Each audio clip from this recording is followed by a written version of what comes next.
લોહે સૌહરિહંતાણમ નમો લોહે સૌહરિદાનમ નમો લોહે સૌઆયર્યાણમ નમો લોહે સૌજયાણમ નમો લોહે સૌત્રિકાવતી સાવનમ ઓમકારમિંદુ સંયુક્ત નિત્યમ જાયંતી યોગિન કામદમોક્ષદો છે ઓંકારાય નમો નમઃ મંગળમ ભગવાન મંગળમ ગૌતમો મંગળમ કુંકુંડાર્યો જૈન્દ્રમો સુમંગળમ નમઃ સમરિસારાય સ્વાનુભૂત્યા ચકાસ્તે સ્વભાવાય ભવાય સર્વા વિભાવ નિયુત નિરાકાર. સમયસાર ભગવાન કુંકુંદાચાર્ય રચિત સમયસાર તથા ભગવાન અમૃતચંદ્રાચાર્ય રચિત આત્મખ્યાતિ ટીકા કળશ સહિત એનો સ્વાધ્યાય ચાલે છે. એમાં બંધ અધિકારમાં ગાથા 276 અને 277 નો સ્વાધ્યાય આપણે શરૂ કર્યો છે. 276 અને 277 ગાથા એ પ્રશ્નના જવાબમાં કહેવામાં આવી કે નિશ્ચય નય વડે નિષેધ્ય અર્થાત નિષેધવા યોગ્ય જે વ્યવહાર અને વ્યવહાર નયનો નિષેધક જે નિશ્ચય નય, એ બંને નયો કેવા છે અને એવું પૂછવામાં આવતા વ્યવહાર અને નિશ્ચયનું સ્વરૂપ કુંકુંદાચાર્ય ભગવાને ગાથા 276 અને 277 દર્શાવ્યું છે. ગાથાના અર્થમાં એ વાત આવી કે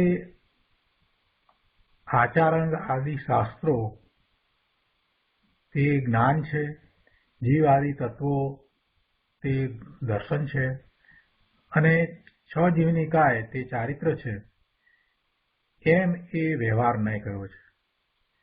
અને નિશ્ચયથી તો મારો આત્મા જ જ્ઞાન છે, મારો આત્મા જ દર્શન છે અને મારો આત્મા જ ચારિત્ર છે, મારો આત્મા જ પ્રત્યાખ્યાન છે, મારો આત્મા જ સંવર અને યોગ સમાધિ ધ્યાન છે. ટીકાનો પહેલો પેરેગ્રાફ આપણે કર્યો છે. હવે આગળ લઈએ કે આ વાત હેતુ સહિત સમજાવવામાં આવે છે. જે વાત કરવામાં આવી ગાથાની 276માં વ્યવહારની અને 277માં નિશ્ચયની, એ વાતને અહીંયા હવે આગળ અમૃતચંદ્રાચાર્ય ભગવાન સમજાવે છે. કહે છે કે આચારંગ આદિ શબ્દશ્રુત એકાંતે જ્ઞાનનો આશ્રય નથી. આ 12 અંગ ને 14 પૂર્વના જ્ઞાનની વાત કરીએ, શાસ્ત્ર જ્ઞાનની વાત કરીએ, એ બધું શ્રુત છે, એ દ્રવ્ય શ્રુત છે, એ શબ્દ શ્રુત છે. એ શબ્દ શ્રુત છે એને માટે અહીંયા કહ્યું છે કે એ એકાંતે જ્ઞાનનો આશ્રય નથી, કારણ કે તેના અર્થાંત શબ્દ શ્રુતના સદભાવમાં પણ અભવ્યોને શુદ્ધ આત્માના અભાવને લીધે જ્ઞાનનો અભાવ છે. એટલે કે શબ્દ શ્રુતનો સદભાવ છે ત્યારે પણ અભવ્યને આત્માનું જ્ઞાન થતું નથી. શાસ્ત્રોનું જ્ઞાન એમને છે ત્યારે પણ એમને આત્માનું જ્ઞાન થતું નથી. આગળ કહે છે કે જીવ આદિ 9 પદાર્થો દર્શનનો આશ્રય નથી. એ વ્યવહારમાં કહેવામાં આવ્યું કે જીવ આદિ 9 પદાર્થો દર્શનનો આશ્રય છે, તો એને માટે અહીંયા કહે છે કે એ દર્શનનો આશ્રય નથી, કારણ કે તેમના સદભાવમાં પણ, એટલે કે આ 9 પદાર્થો એમના સદભાવમાં પણ અભવ્યોને શુદ્ધ આત્માના અભાવને લીધે દર્શનનો અભાવ છે, સમ્યક શ્રદ્ધાનો એને અભાવ છે. શુદ્ધ આત્માના અભાવને લીધે, એટલે કે એનું લક્ષ્ય આત્મા તરફ ગયું જ નથી, આત્માને જાણતો નથી, એટલે આત્માની એને શ્રદ્ધા જ નથી, એટલે એને એવા દર્શનનો અભાવ છે, એવી સમ્યક શ્રદ્ધાનો અભાવ છે. ભલે એ 9 તત્વ રહ્યા, 9 તત્વને ભલે જાણતો હોય, તે છતાં પણ તેની દ્રષ્ટિ આત્મા તરફ થઈ નથી, એને એવા શ્રદ્ધાનો અભાવ છે. વ્યવહારથી એમ કહેવામાં આવે કે નવ તત્વને યથાર્થ સમજે છે એટલે એને સમ્યક શ્રદ્ધા છે, પણ એવા નવ તત્વની સમજ એનો સદ્ભાવ છે છતાં પણ અભવ્યને શુદ્ધ આત્માના અભાવને લીધે એવા સમ્યક શ્રદ્ધાનો દર્શનનો અભાવ છે. ત્રીજી વાત ચારિત્રની કહે છે કે છ જીવની કાય ચારિત્રનો આશ્રય નથી. છ જીવની કાય ચારિત્રનો આશ્રય છે એમ વ્યવહારથી કહ્યું ને. આ છ કાયના જીવની રક્ષાનો ભાવ એ અહિંસાનો ભાવ છે અને આપણે એને ધર્મ કહીએ છીએ, પણ એ તો બધું વ્યવહારથી છે. કેમ કે પરજીવની દયા જીવ પાળી શકતો નથી, પરને જીવતદાન આપી શકતો નથી. એ તો એમના પોતાના આયુષ્યને કારણે એ જીવે છે. એટલે છ જીવની કાય ચારિત્રનો આશ્રય નથી, કારણ કે તેમના સદ્ભાવમાં પણ અભવ્યોને શુદ્ધ આત્માના અભાવને લીધે ચારિત્રનો અભાવ જ છે. શુદ્ધ આત્માના અભાવને લીધે ચારિત્રનો અભાવ છે. કોને અભાવ છે? એ અભવ્યને અભાવ છે. કેમ કે એને શુદ્ધ આત્માનું લક્ષ્ય થયું નથી, તેથી એને સમ્યક ચારિત્ર હોતું જ નથી. સમ્યક ચારિત્ર તો જ્યારે પોતે પોતાના સ્વરૂપનો અનુભવ કરી અને એમાં રમણતા કરે, એટલે કે એમાં દિનતા કરે, એમાં રહે, સ્થિરતા કરે, ત્યારે જે ચારિત્ર છે એ સમ્યક ચારિત્ર છે. શુદ્ધ આત્મા જ જ્ઞાનનો આશ્રય છે, કારણ કે આચારાંગ આદિ શબ્દશ્રુતના સદ્ભાવમાં કે અસદ્ભાવમાં તેના અર્થાત શુદ્ધ આત્માના સદ્ભાવથી જ જ્ઞાનનો સદ્ભાવ છે. કંઈ શબ્દશ્રુત છે કે શબ્દશ્રુત નથી એટલે કંઈ આત્માને જ્ઞાનમાં કાંઈ ફેર પડી જાય છે એમ નથી. જેને શુદ્ધ આત્માનું લક્ષ્ય થયું છે એ આત્માને જાણે છે. જેને સમ્યક જ્ઞાન છે એ આત્માને જાણે છે, પછી એને એ વખતે શબ્દશ્રુતનો સદ્ભાવ હોય કે અસદ્ભાવ હોય, પણ એને આત્માનો સદ્ભાવ છે. આત્માના સદ્ભાવથી જ જ્ઞાનનો સદ્ભાવ છે. કે છે કે આચારાંગ આદિ શબ્દશ્રુતના સદ્ભાવમાં કે અસદ્ભાવમાં શુદ્ધ આત્માના સદ્ભાવથી જ જ્ઞાનનો સદ્ભાવ છે. પછી એ વખતે દ્રવ્યશ્રુતનો અભ્યાસ હોય, એનું જ્ઞાન હોય તો વ્યવહારથી એમ કહેવાય, એ નિમિત્ત કારણ છે એમ વાત કહેવામાં આવે, પરંતુ ખરેખર તો એને આત્માનું જ્ઞાન થયું છે એટલે એને જ્ઞાન છે. શુદ્ધ આત્મા જ દર્શનનો આશ્રય છે, કારણ કે જીવ આદિ નવ પદાર્થોના સદ્ભાવમાં કે અસદ્ભાવમાં શુદ્ધ આત્માના સદ્ભાવથી જ દર્શનનો સદ્ભાવ છે. શુદ્ધ આત્માના દર્શનથી જ, એટલે એક વખત અનુભવ સહિત આત્માને જાણ્યો છે એટલે એને સમ્યક શ્રદ્ધાન છે. એમ નથી કે એને નવ તત્વની શ્રદ્ધા થઈ છે એટલે એને સમ્યક શ્રદ્ધાન છે, એમ નથી. અથવા તો એને નવ તત્વની એવી શ્રદ્ધાનો અભાવ છે માટે એને નથી, એમ પણ નથી. આત્માનું લક્ષ્ય જેને થયું છે એને તો એવા નવ તત્વો જીવ આદિ નવ તત્વો કયા ને, એવા નવ તત્વો અથવા નવ પદાર્થો એનું એને જ્ઞાન છે, એનું શ્રદ્ધાન છે, અથવા તો એવા શ્રદ્ધાનનો અસદ્ભાવ છે, પરંતુ એને શુદ્ધ આત્માનો સદ્ભાવ છે, એટલે કે શુદ્ધ આત્માનું લક્ષ્ય થયું છે, એની અનુભૂતિ થઈ છે, તો એની શ્રદ્ધા સમ્યક છે. જેને અનુભૂતિ થઈ છે એની શ્રદ્ધા સમ્યક છે. એ વાત ગુરુદેવે એ વખતના સ્વાધ્યાયમાં પણ આપણને આપી હતી. અનુભૂતિ અને શ્રદ્ધા એ બંનેને અવિનાભાવી સંબંધ છે એમ પણ ગુરુદેવે કહ્યું છે. આગળ કહે છે કે શુદ્ધ આત્મા જ ચારિત્રનો આશ્રય છે, કારણ કે છ જીવની કાયના સદભાવમાં કે અસદભાવમાં તેના એટલે અર્થાંત શુદ્ધ આત્માના સદભાવથી જ ચારિત્રનો સદભાવ છે. આત્માનું લક્ષ્ય કરીને ત્યાં જ સ્થિરતા કરવાથી, લીનતા કરવાથી સમ્યક ચારિત્ર થાય છે. એટલે ચારિત્રની વાત કરીએ ત્યારે પણ છ જીવની કાયના સદભાવમાં કે અસદભાવમાં પણ શુદ્ધ આત્માના સદભાવમાં એને ચારિત્રનો સદભાવ છે. ભાવાર્થમાં પંડિતજી સમજાવે છે કે આચારાંગ આદિ શબ્દશ્રુતનું જાણવું, જીવ આદિ નવ પદાર્થોનું શ્રદ્ધાન કરવું તથા છ કાયના જીવોની રક્ષા એ સર્વ હોવા છતાં અભવ્યને સમ્યક જ્ઞાન, સમ્યક દર્શન, સમ્યક ચારિત્ર નથી હોતા. તેથી વ્યવહારને તો નિષેધ્ય છે. વ્યવહાર સંકિતની આ વાત કરીને શબ્દશ્રુતનું જાણવું, જીવાદિ નવ પદાર્થોનું શ્રદ્ધાન કરવું અને છકાયના જીવોની રક્ષા એ ત્રણેયને વ્યવહારથી જ્ઞાન, દર્શન અને ચારિત્ર અનુક્રમે કયા.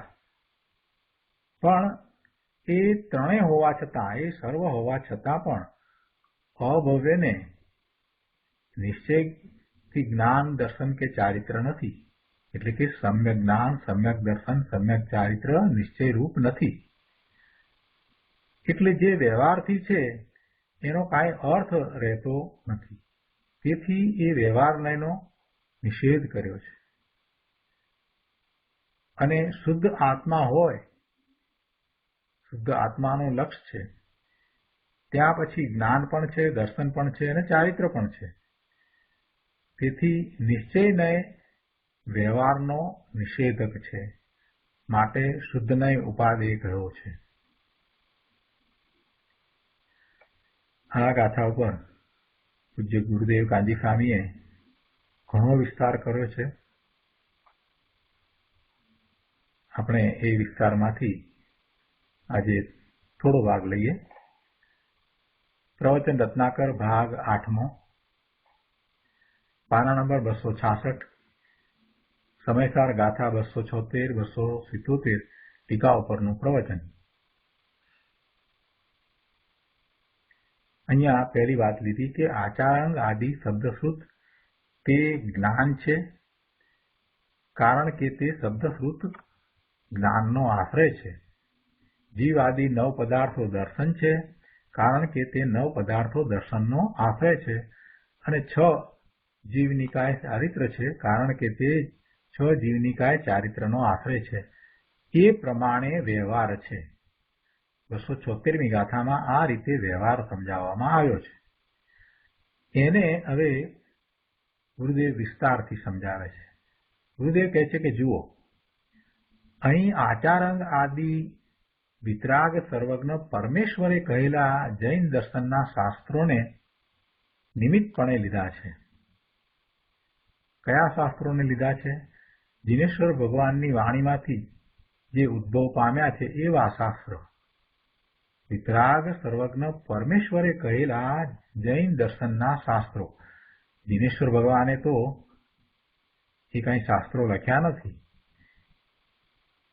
એમને તો કેવળ જ્ઞાન થયા પછી એવો વિકલ્પ પણ આવે નહીં. પરંતુ કેવળ જ્ઞાન થયા પછીથી ઓમકાર ધ્વનિ એમના આખા શરીરમાંથી જે નીકળે છે એ જ્ઞાનનો સ્તોત્ર છે. એમાંથી જ્ઞાનનો ધોધ વરસી રહ્યો છે અને એ જ્ઞાન જે દ્રવ્યશ્રુત છે એને ગણધર સમજે છે, આત્મસાત કરે છે અને પછી એમાંથી આ આચારંગ આદિ 12 અંગ અને 14 પૂર્વની રચના એમણે કરી છે. એટલે એવા પરમેશ્વરે કહેલા જૈન દર્શનના શાસ્ત્રોને અને એ ગણધર ભગવાને જે 12 અંગ અને 14 પૂર્વના જ્ઞાનની જે રચના કરી એ મૌખિક રૂપે હતું, જેને પછી કાળક્રમે વિસરાતું જવાનો ભય રહ્યો એટલે એને લખી લેવામાં આવ્યું. એટલે મુનિઓએ, આચાર્યોએ એને લિપિબદ્ધ કર્યું. એમ એ જૈન દર્શનના શાસ્ત્રો બન્યા છે. એટલે બીજા શાસ્ત્રોની તો અહીંયા વાત જ નથી લેવી. જે જિનેશ્વર ભગવાને કહેલા જૈન દર્શનના શાસ્ત્રો છે એને નિમિત્તપણે લીધા છે. કઈ રીતે લીધા છે ગુરુદેવ સમજાવે છે. પહેલા તો એ વાત કરી કે એ અજ્ઞાનીઓ કહેલા નહીં, પરંતુ આચારંગ આદિ શાસ્ત્ર તો કોને કહેલા છે? એ જિનેશ્વર ભગવાનની વાણીમાંથી આવેલા છે. એ ગણધરે રચેલા છે.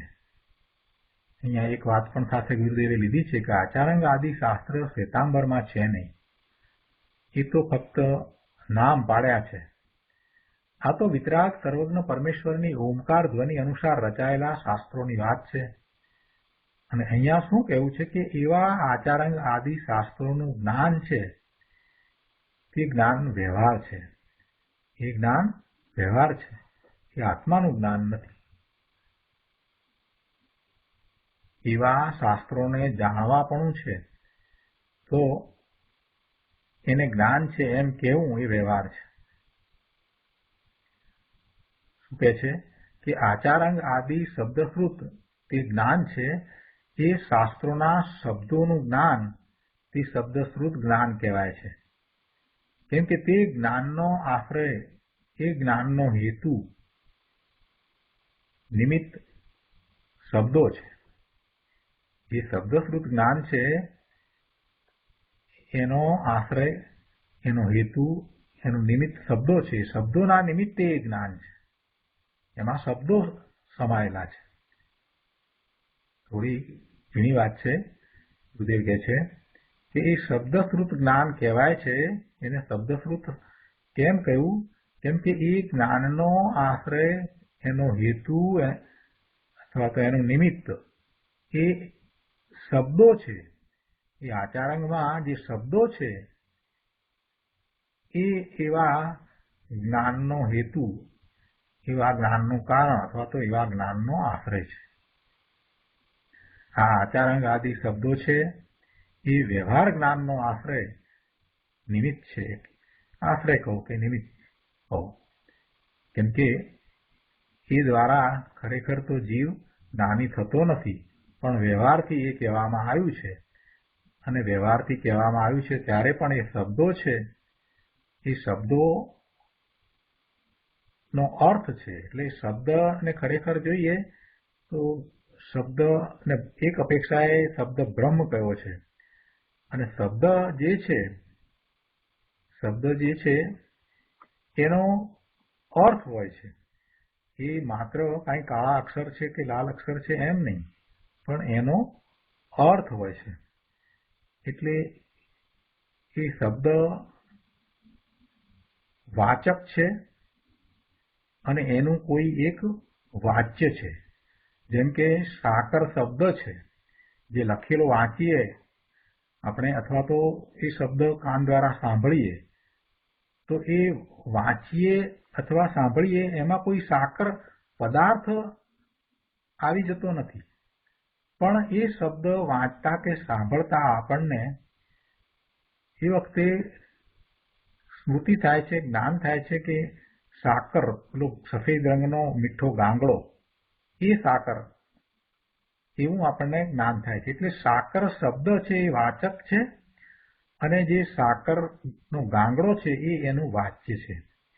એટલે આવા વાચ્યને જણાવનારા જુદા જુદા શબ્દો, એને એક અપેક્ષાથી શબ્દ બ્રહ્મ કહ્યો. કેમ કે વાચ્ય જેટલા છે એ બધા વાચ્યોને જણાવનાર કાંઈક હોવું તો જોઈએ ને, નહીતર પછી ખ્યાલ કેવી રીતે આવે કે આ શું છે, એની વાત છે. એટલા માટે એને શબ્દ બ્રહ્મ કહેવામાં આવે. એ શબ્દ દ્વારા આપણને ખ્યાલ આવે છે. આપણે કોમ્પ્યુટર શબ્દ કહીએ તો આપણને એ દ્વારા ખ્યાલ આવે કે શેની વાત ચાલી રહી છે. આપણે એમ કહીએ કે વોલ ક્લોક, તો વોલ ક્લોક શબ્દો છે, તો એ શબ્દ દ્વારા આપણને ખ્યાલ આવે છે કે શેની વાત છે.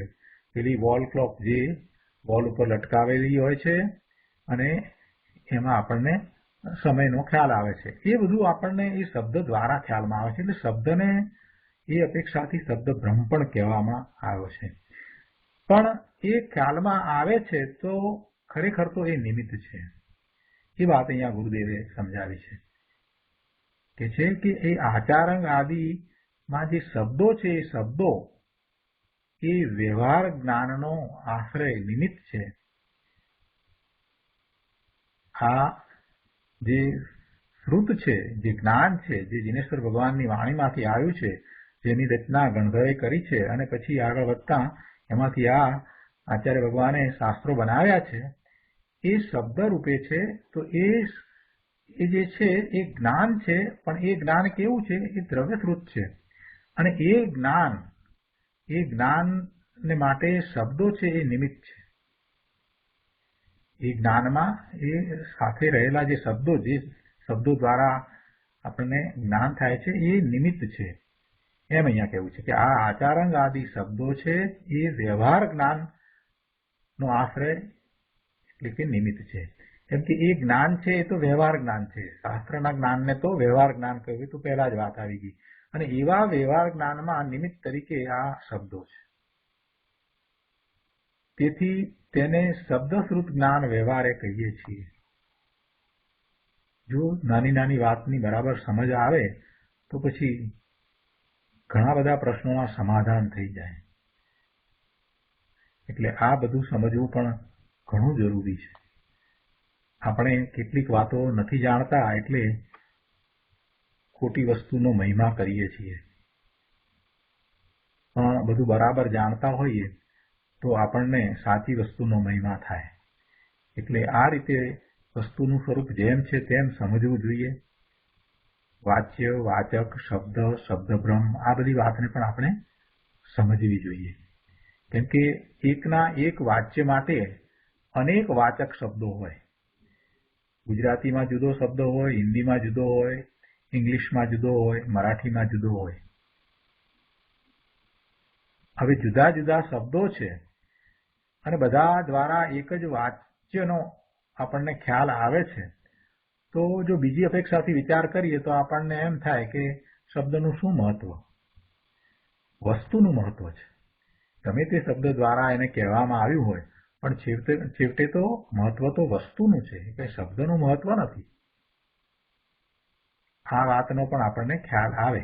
એટલે જ્યાં જેવી અપેક્ષા હોય ત્યાં આ બધું આપણે લાગુ પાડી શકીએ. એટલા માટે થોડુંક આવું પણ જ્ઞાન આપણને હોવું જરૂરી છે. અને ગુરુદેવે જ્યાં જ્યાં જરૂર છે ત્યાં ત્યાં એ સમજાવ્યું પણ છે. એમના પ્રવચન સાંભળતા હોઈએ તો આપણને આ બધી વાતનો ખ્યાલ આવે. અહીંયા આગળ 267માં પાના ઉપર કહે છે કે આ શબ્દશ્રુત જ્ઞાન છે તે વ્યવહાર છે, તે નિષેધ્ય છે, નિષેધવા યોગ્ય છે. જે જ્ઞાનની પર્યાયમાં ભગવાન આત્મા આશ્રય નિમિત્ત ન હોય અને શબ્દશ્રુત નિમિત્ત હોય એવું શબ્દશ્રુત જ્ઞાન નિષેધ કરવા લાયક છે એમ કે છે. શું કહ્યું?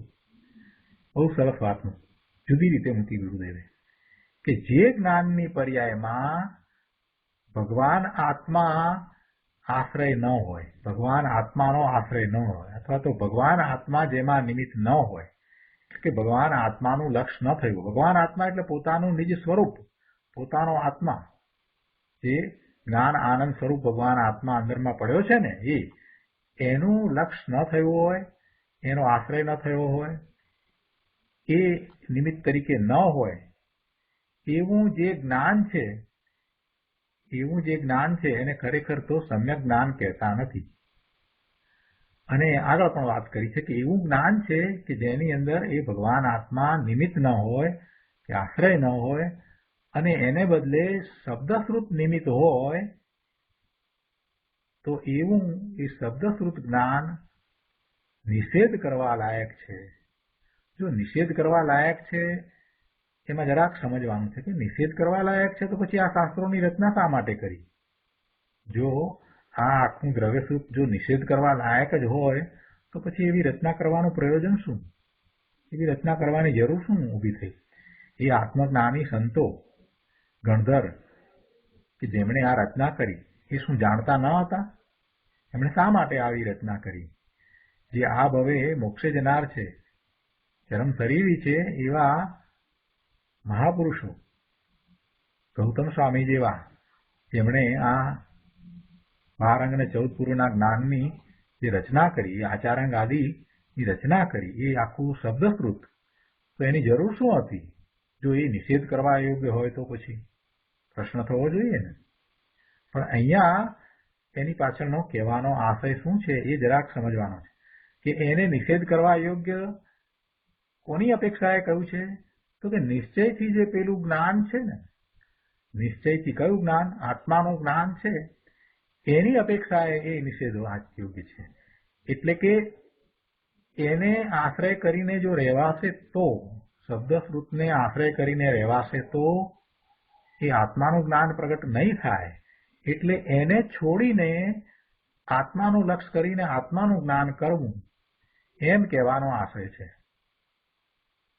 શબ્દશ્રુત જ્ઞાનનો નિષેધ કરવાની વાત કરી તો વિચાર થવો જોઈએ ને કે આટલું શબ્દશ્રુત જ્ઞાન ગણધર ભગવાનને જેની રચના કરી, 12 અંગ અને 14 પૂર્વના જ્ઞાનની આટલી બધી રચના કરી, અને કાંઈ એ રચના કોઈ એક તીર્થંકર ભગવાનના વખતમાં થઈ છે એમ નથી. દરેક તીર્થંકર ભગવાનના વખતમાં આવી રચના ગણધર દ્વારા થઈ છે. અને અનાદિથી આ તો ક્રમ ચાલ્યો આવે છે. આ ક્રમ કાંઈ હમણાં જ થયો છે એટલે મહાવીર ભગવાનના વખતમાં જ આ બન્યું છે એવું કાંઈ નથી. એ ઋષભદેવ ભગવાનના વખતમાં પણ એમ જ હતું. એટલે એમના ગણધર પણ આ જ રીતે ભગવાનની ઓમકાર ધ્વનિમાંથી એ 12 અંગ અને 14 પૂર્વના જ્ઞાનની રચના કરતા જ હતા. એટલે એ તો અનાદિનું ચાલ્યું આવે છે. એની પહેલાની 24 થઈ એમાં પણ એમ હતું, અને વર્તમાનમાં મહાવિદ્ય ક્ષેત્રમાં પણ એમ જ થઈ રહ્યું છે. એટલે આ શબ્દશ્રુત જ્ઞાન છે એને નિષેધ કરવા યોગ્ય કહ્યું છે તો જરાક વિચાર કરવાનો કે કઈ અપેક્ષાથી એને નિષેધ કરવા યોગ્ય કહ્યું છે. નિષેધ કરવા યોગ્ય તો એ રીતે કહ્યું છે કે પ્રભુ તમે એ શબ્દશ્રુત જ્ઞાનમાં અટવાઈ ન જશો, એ અટકવાનું સ્થાન બની જશે. તમારે તો એ શબ્દશ્રુત જ્ઞાનમાં જે વાત આવી છે એને સમજી આત્મસાત કરી અને પછી એવું ભાવશ્રુત પ્રગટ કરવાનું છે. એટલે તમે ત્યાં નહીં અટકો, પરંતુ સ્વરૂપનું લક્ષ્ય કરી અને આત્માના આશ્રયે જ્ઞાન પ્રગટ કરો. અને એ જ્ઞાન સમ્યક જ્ઞાન છે, એ આત્માનું જ્ઞાન છે, એ અનુભવ સહિતનું જ્ઞાન છે, એ અનુભૂતિ સાથે થયેલું જ્ઞાન છે. એમ એ શબ્દશ્રુત જ્ઞાનનો નિષેધ કરવામાં આવ્યો છે. એવો ઊંધો અર્થ કોઈ ન પકડી લેશો કે આ શાસ્ત્રનું જ્ઞાન છે તો નિષેધવામાં આવ્યું છે તો અમારે શાસ્ત્ર વાંચવાની જરૂર શું છે? અરે ભલા ભગવાન, આ 12 અંગ અને 14 પૂર્વનું જ્ઞાન છે અને એમાંથી જેટલા શાસ્ત્રો બન્યા છે તો એના તે 1% ભાગના શાસ્ત્રોએ વાંચ્યા નથી. અને પહેલેથી જ પ્રમાદ કરીને આળસ કરીને બેસી જઈશ કે મારે શાસ્ત્રનો અભ્યાસ કરવાની જરૂર શું છે? અહીંયા તો કહ્યું છે કે શબ્દશ્રુત જ્ઞાન છે એ નિષેધ કરવા યોગ છે. તો પ્રભુ તારું શું થશે? એટલે જે અપેક્ષાએ જે વાત કરવામાં આવી હોય એ અપેક્ષાએ એને સમજવી. જેવું શાસ્ત્ર હોય, જે વાત ચાલતી હોય એ પ્રમાણે ત્યાં એનો અર્થ એમ લેવો. બીજી જગ્યાએ એમ પણ વાત આવે કે શાસ્ત્રના જ્ઞાન વિના સાધક તો આંધળો છે એમ પણ કહેવાય. એવી પણ વાત આવે. સાધક છે જે પોતે પોતાના સ્વરૂપની પ્રાપ્તિનો પુરુષાર્થ કરી રહ્યો છે એવા સાધકને જો કોઈ મોટામાં મોટું આલંબન વર્તમાન કાળને વિશે હોય તો એ શું છે? તો શાસ્ત્ર છે. આવી પણ વાત હોય તો વાત બરાબર છે. એ વાત પણ બરાબર છે. વ્યવહારથી એ વાત સત્ય છે કે અત્યારે આપણને એનો જ આશ્રય છે, એવા શાસ્ત્રોનો જ આશ્રય છે. આગળ વાત કરીએ. અહીંયા 267માં પાના પર કે છે બીજા પેરેગ્રાફમાં કે જીવ આદિ 9 પદાર્થો દર્શન છે. શું કહ્યું? કે જેમ શબ્દશ્રુત જ્ઞાન છે તેમ જીવ આદિ પદાર્થ તે દર્શન છે. કેમ કે જીવ આદિ 9 પદાર્થો દર્શનનો આશ્રય, દર્શનનું નિમિત્ત, દર્શનનો હેતુ છે, એનું કારણ છે. એટલે કે એવું શ્રદ્ધાન એ 9 પદાર્થોને કારણે થાય છે, માટે 9 પદાર્થો દર્શન છે. એ વ્યવહારથી કહેવામાં આવ્યું. અને આ વ્યવહાર દર્શન એ નિષેધવા લાયક છે એમ હવે કહેવું છે. એવું એ વ્યવહાર દર્શન છે એ નિષેધવા લાયક છે. કેમ એમ કહ્યું હશે? આ 9 તત્વની વિશાળ શ્રદ્ધા કરવાની વાત તો તત્વાર સૂત્રમાં પણ આવી છે. પહેલું સૂત્ર જે કહ્યું સમ્યક દર્શન જ્ઞાન ચારિત્રાણી મોક્ષ માર્ગ, અને પછી તરત જ બીજું સૂત્ર જે કહ્યું એમાં તત્વાર શ્રદ્ધાનમ સમ્યક દર્શનમ એમ કહ્યું છે. એટલે પદાર્થોની સમ્યક શ્રદ્ધાની વાત કરી છે. તો પછી એમાં આ 9 તત્વો અથવા તો એ 9 પદાર્થો જે કયા એની પણ યથાર્થ સમ્યક શ્રદ્ધા તો હોય. અને એ શ્રદ્ધાને કેમ ન કહ્યું? એને નિષેધવા લાયક કેમ કહ્યું? તો કહે છે કે એ શ્રદ્ધાન તો કહ્યું, પણ એ વ્યવહારથી શ્રદ્ધાન કહ્યું. અને એ વ્યવહારથી જે શ્રદ્ધાન, એ વ્યવહાર દર્શન છે એ નિશ્ચયની અપેક્ષાએ નિષેધવા લાયક છે એમ અહીંયા કહેવું છે.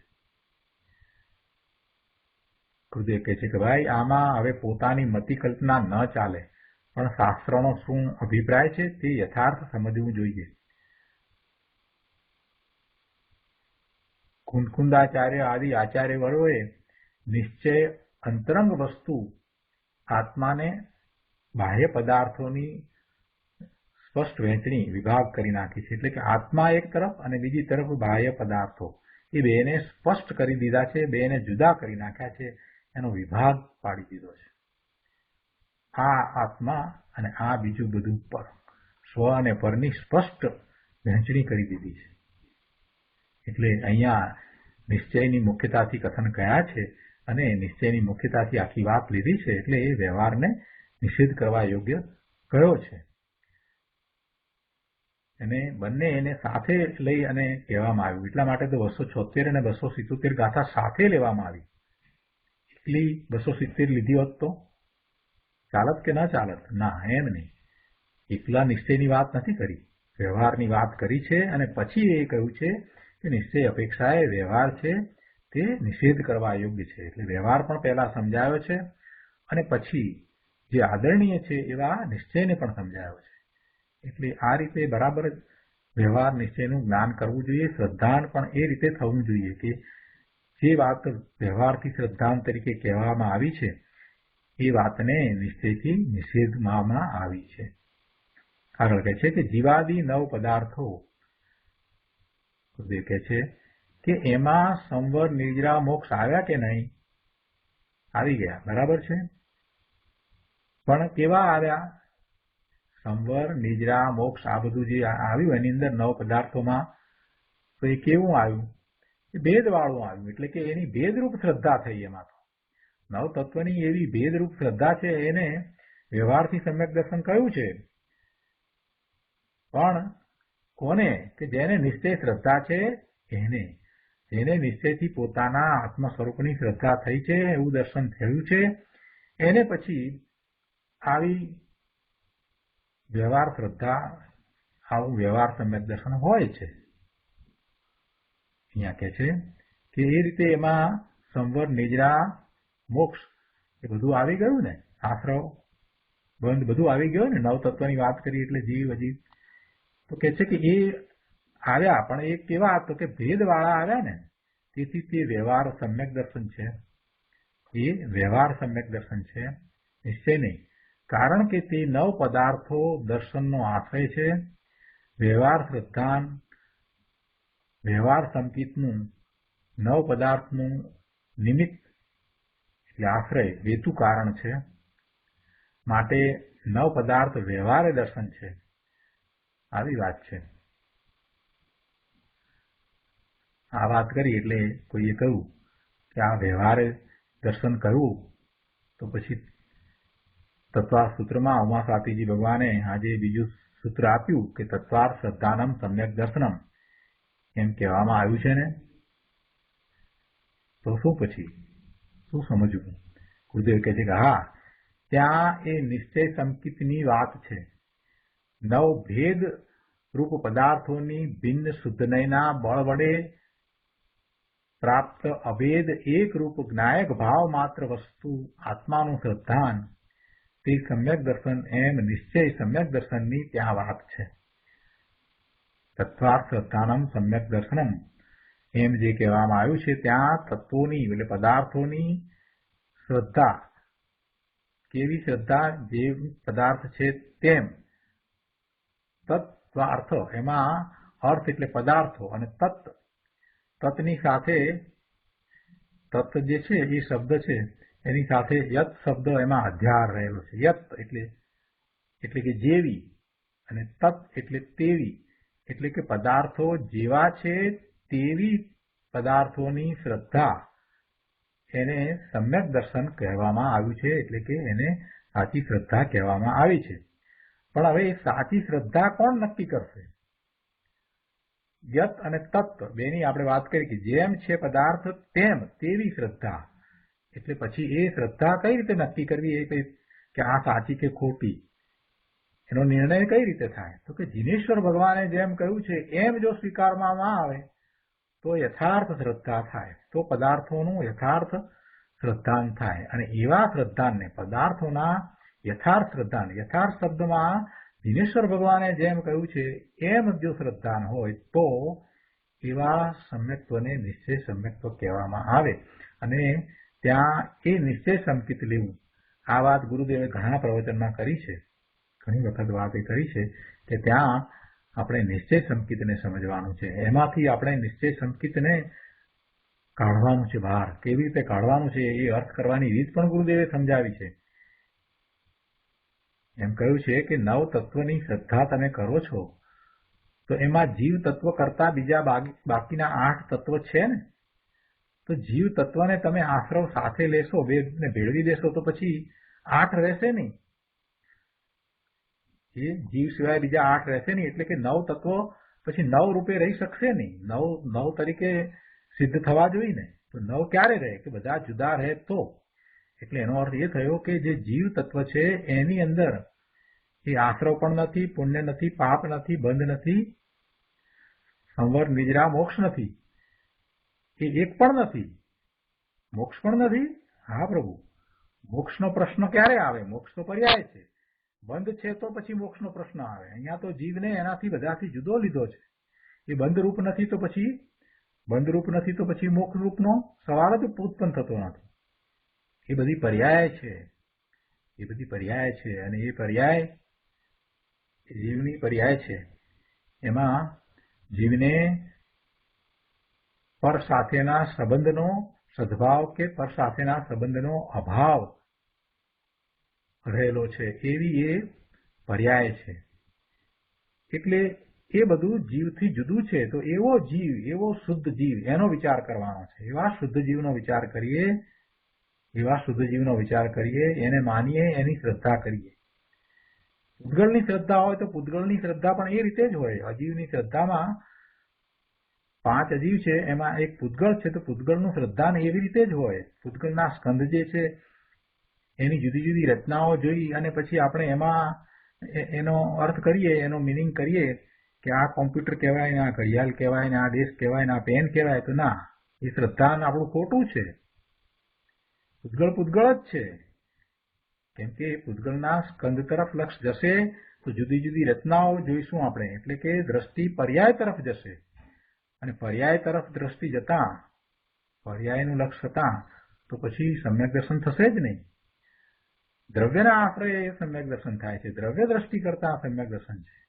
એ પર્યાય જે બદલાતો અંશ છે એનું લક્ષ કરતા એ સમ્યક જ્ઞાન, સમ્યક દર્શન થતું નથી.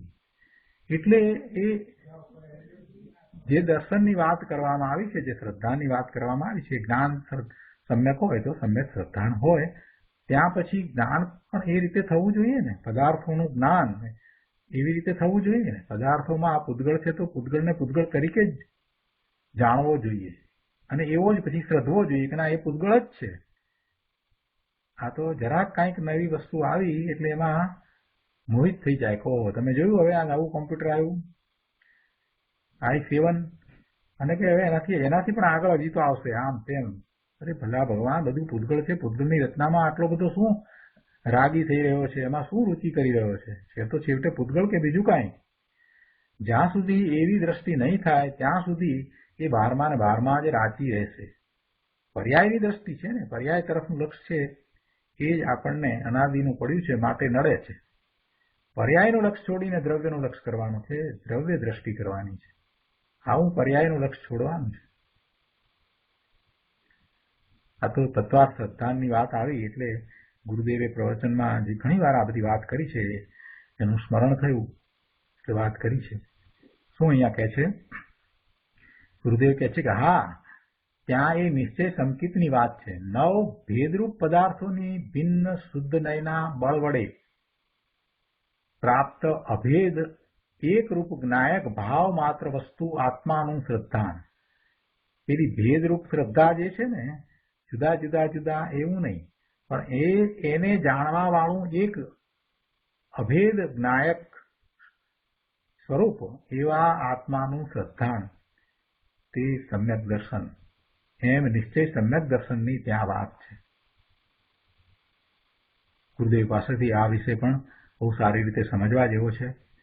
કે કોઈક પ્રવચનમાં એ વાત આવે તો બહુ શાંતિથી એને બરાબર 2 વખત સમજવી.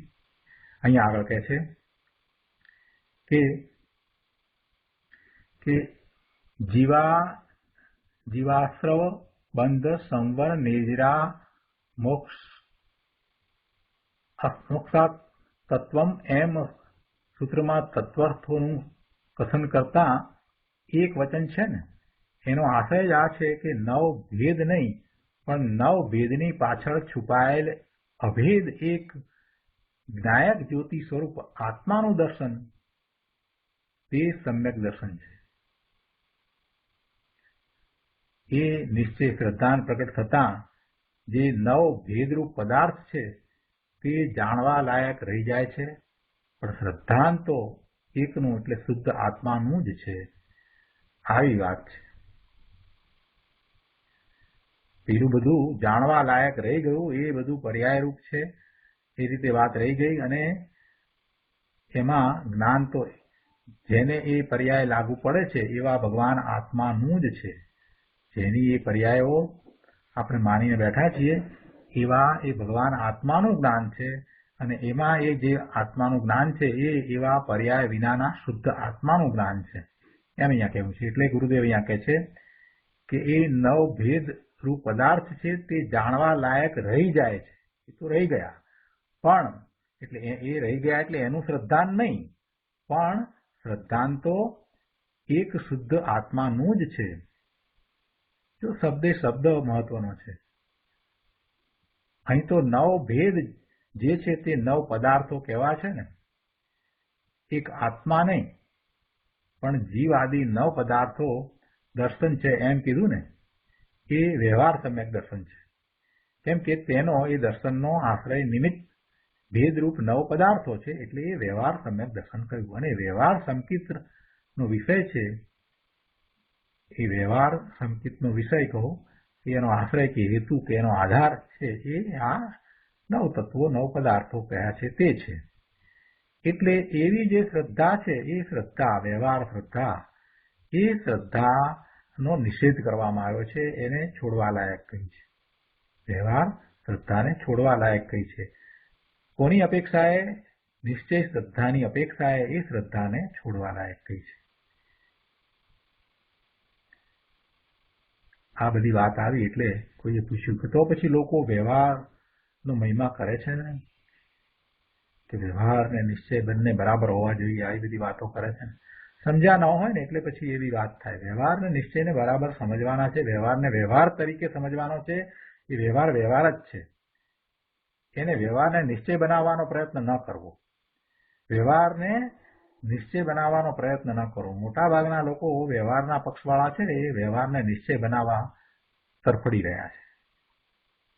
કરી તો શકતા નથી, વ્યવહાર દ્વારા કાંઈ નિશ્ચય થતો જ નથી, પણ છતાંય એ વ્યવહારની એટલી રુચિ છે ને, રાગ છે ને, એટલે એ બધો એનો મહિમા કર્યા કરે છે. ગુરુદેવ એ વાતને સમજાવે છે. અહીંયા કોઈ આ પૂછ્યું કે લોકો વ્યવહાર એમ મહિમા કરે છે ને, એ કહે છે કે બાપુ એ તો એ નિષેધવા લાયક છે એમ કહે છે. આમ છે ત્યાં પ્રભુ વ્યવહાર કારણ થાય અને એનાથી નિશ્ચયરૂપ કાર્ય થાય એ વાત ક્યાં રહી? એમાં તો એવો અર્થ થાય છે કે ખરેખર તો નિષેધવા લાયક છે, એનાથી કાંઈ નિશ્ચયરૂપ કાર્ય થતું નથી. અરે ભાઈ, અહીં તો તને સ્વ આશ્રયનો સ્વ આલંબનનો ઉપદેશ કર્યો છે. એ જો તને ન ગોઠે, સ્વ આલંબનનો સ્વ આશ્રયનો ઉપદેશ કર્યો છે એ તને ન ગમે અને પર આશ્રયથી પર આલંબનથી લાભ થાય એમ તને ગમે, એમ તને ગોઠે, તો એ તને ભારે નુકસાન છે ભાઈ. એટલે તું હવે એ વ્યવહારનો મહિમા રહેવા દે. કેમ કે એમ કરતા તો ચિરકાળ સુધી 4 ગતિની જેલ થશે. 268 પાના ઉપર અહીંયા કહે છે કે અંદર ભગવાન એક રૂપ ચૈતન્ય મહાપ્રભુ બિરાજે છે. એની વર્તમાન શ્રદ્ધામાં એને 9 પદાર્થ નિમિત્ત થાય છે. એ 9 પદાર્થના નિમિત્તે એને એ વર્તમાન એવી શ્રદ્ધા થાય છે. તે વ્યવહાર શ્રદ્ધા છે. પેલા 9 પદાર્થ છે એને જાણતા એને જે શ્રદ્ધાન થયું એ વ્યવહાર શ્રદ્ધાન છે. એટલે એ એવા વ્યવહાર શ્રદ્ધાનની અંદર પેલા 9 પદાર્થ નિમિત્ત કારણ છે. એ નિશ્ચય શ્રદ્ધા નામ સત્યાર શ્રદ્ધા નથી. એ વ્યવહાર શ્રદ્ધા છે એ કાંઈ સાચી સમ્યક શ્રદ્ધા નથી. એને વ્યવહાર સંકિત કહો કે ઉપચાર સંકિત કહો કે ભેદરૂપ શ્રદ્ધાન કહો, બધી એક વાત છે. કેમ કે 9 પદાર્થો દર્શનનો આશ્રય છે, માટે 9 પદાર્થો દર્શન છે એમ અહીં વ્યવહાર દર્શાયો છે. પણ એથી કાંઈ નિશ્ચય થતો નથી. નિશ્ચય શ્રદ્ધાન વસ્તુ જુદી છે. નિશ્ચય શ્રદ્ધાન તો પોતાના સ્વરૂપનું શ્રદ્ધાન છે. એની શ્રદ્ધા ને નિશ્ચય શ્રદ્ધાન કહ્યું છે. એને સમ્યક શ્રદ્ધાન કહ્યું છે. એને સમ્યક દર્શન કહ્યું છે. હવે કહે છે કે 6 જીવનિકાય ચારિત્ર છે. આ વ્યવહારથી કહ્યું ને એની વાત સમજાવે છે. ગુરુદેવ કહે છે જુઓ, ભાષા તો જુઓ કે 6 કાયના જીવનો સમૂહ તે ચારિત્ર છે એમ કહે છે. આ વ્યવહાર ચારિત્ર 5 મહાવ્રત આદિના વિકલ્પની વાત છે. 5 મહાવ્રતની અંદર અહિંસા વ્રત છે ને, એ અહિંસા વ્રત છે એટલે એમાં 6 કાયના જીવની રક્ષાનો ભાવ, એમને અભયદાન આપવાનો ભાવ, એ હણાય નહીં, એમને દુઃખ પહોંચે નહીં, એવા ભાવની વાત કરવામાં આવી છે ને. એટલે એ વાત કરતા ગુરુદેવ કહે છે કે આ વ્યવહાર ચારિત્ર છે એ 5 મહાવ્રત આદિના વિકલ્પની વાત છે. એ વિકલ્પ રૂપ છે. આ વાત કરી એટલે પછી કહે છે કોઈએ પ્રશ્ન કર્યો કે તો પછી 6 જીવની કાંઈ ચારિત્ર છે એમ કેમ લીધું, એમ કેમ કીધું, એમ શા માટે કહેવામાં આવ્યું? ગુરુદેવ કહે છે કે કારણ કે એ વ્યવહાર ચારિત્રનો જે વિકલ્પ છે એનો આશ્રય 6 જીવની કાય છે. વ્યવહાર ચારિત્રનો જે વિકલ્પ, એ વ્યવહાર ચારિત્ર જે છે એનો આશ્રય એ શું છે? ખરેખર તો એ વિકલ્પ રૂપે છે. એનો આશ્રય શું છે? તેને કારણે છે. એમાં નિમિત્ત શું છે? તો કે જીવની કાય છે. અને 5 મહાવ્રતના પરિણામને ચારિત્ર ન કહેતા એ પરિણામમાં 6 જીવની કાય નિમિત્ત છે. તેથી 6 જીવની કાયને ચારિત્ર કહ્યું. 6 જીવની કાયને ચારિત્ર કેમ કહ્યું? ખરેખર તો શું છે? ચારિત્રમાં તો શું છે? મહાવ્રત છે. એને વ્યવહારથી ચારિત્ર કહેવામાં આવ્યું છે. આ તો અહીંયા 6 જીવની કાય એટલે કે એવો સમૂહ, કે જીવોનો સમૂહ છે, એને ચારિત્ર કેમ કહ્યું? તો કે એના નિમિત્તે એ ચારિત્ર હોય છે ને. જીવની દયા પાળો ક્યારે? કે એવા જે પ્રકારે જીવ છે તો એ જીવની દયા પાળી શકાય ને. એ સિવાય જીવની દયા ક્યાંથી પાળી શકાય? આ વ્રત જે છે એ વ્રત થાય કેવી રીતે? કે એવા જ્યારે પહેલા વ્રતની વાત કરીએ તો કે એ પ્રમાણે જીવ છે અને જીવની રક્ષા કરવાનો ભાવ થયો એટલે એમાં નિમિત્ત તરીકે જીવ છે ને.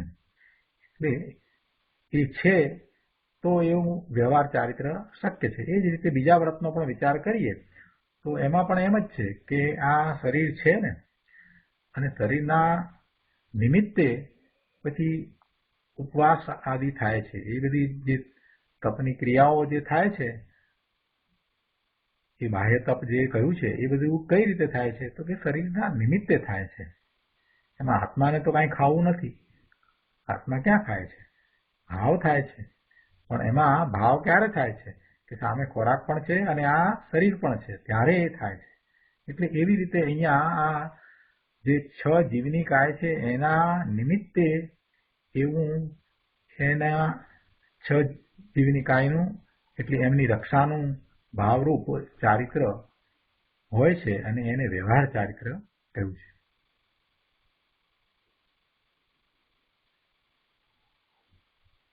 કેમ કે ચારિત્ર કાંઈ એ 6 જીવની કાયમાં નથી આવ્યું. ચારિત્ર તો એ મહાવ્રતમાં છે. વ્યવહાર ચારિત્ર કહ્યું એ બધા એ મહાવ્રતના પરિણામ છે, એને ચારિત્ર વ્યવહાર ચારિત્ર કહ્યું છે. પણ એ એના નિમિત્તે થાય છે, એટલે એમ કહ્યું કે 6 જીવની કાય એ વ્યવહાર ચારિત્ર છે. તો આ એક સમજ આપી. હવે આગળ કહે છે કે જે એકેન્દ્રિય આદિ નથી માનતા એની તો એ વાત જ નથી. બીજા લોકો એવા પણ છે, અહીંયા અમેરિકામાં તો ઘણા મળે, જે એવા કેટલાય મળે કે જે જીવને જીવ માનતા ન હોય. આ તો ઘણા મળે, બિચારાઓને ભાન જ નથી. આ એકેન્દ્રિય આદિ ને માનતા નથી, એની તો કહે છે કે વાત જ નથી.